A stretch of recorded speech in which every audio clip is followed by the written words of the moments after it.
All right, today we're diving into the world of property technology or Proptech. And the latest investment numbers, well, they tell a really fascinating story.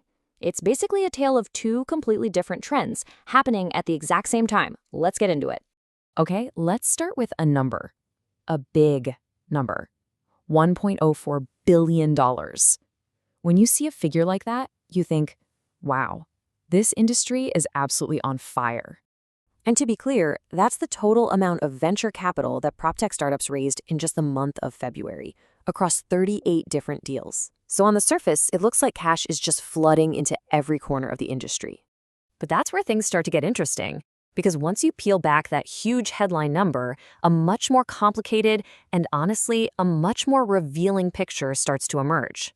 It makes you ask the question, where is all that money really going?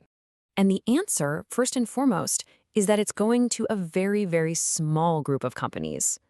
This is the first half of our story, this incredible concentration of capital. That's right. Out of those 38 deals we mentioned, the lion's share, pretty much the whole billion-dollar pie, went to just 7 companies. It's not this broad wave of funding hitting everyone. It feels a lot more like a targeted strike.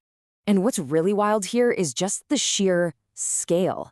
Take a look at Kiavi, a staggering $350 million. Think about that. That single deal makes up a third of the entire month's total. It's incredible. And you see these other massive rounds for companies like Dwelly, Mitundo, and OneDome. These are not small bets. These are huge injections of cash into already established players. And this chart, man, it just says it all, doesn't it? Look at that difference. The funding for just those top 7 deals completely dwarfs the combined funding for the other 31 companies. This, right here, is what capital concentration looks like in the wild. So, if the top deals with that enormous, what does a normal deal look like? Well, it looks like this. $6.6 million. That was the median deal size for the month. We're talking a whole different universe from those mega rounds. And this is the key insight, captured perfectly in this quote from the CRTI report where all this data came from. Basically, what they're saying is, if you just take those 7 giant deals out of the equation for a second, the whole landscape looks completely different. It shows that most of the activity, the actual number of deals being done, is happening at those typical early stage levels. And that brings us to the second part of our story. So that leads us right to the other side of the coin. Because while all the big money is getting focused at the top, that pipeline for new ideas isn't just surviving, it's actually thriving. This is the natural question to ask, right?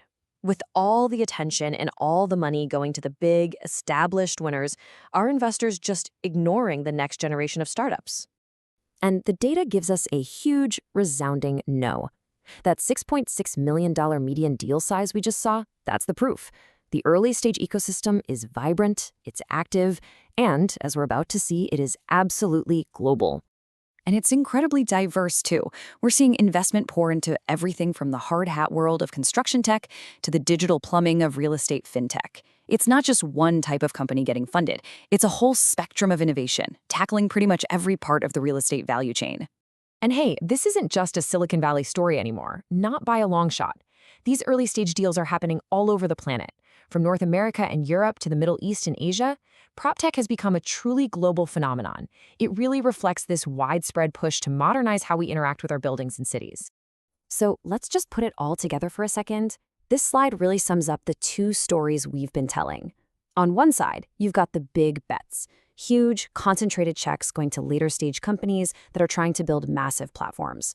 And on the other side, you have the new ideas, a much wider distribution of smaller funding rounds for early stage companies that are tackling really specific, innovative niches. And the crazy part is, they're both happening in the same market at the exact same time.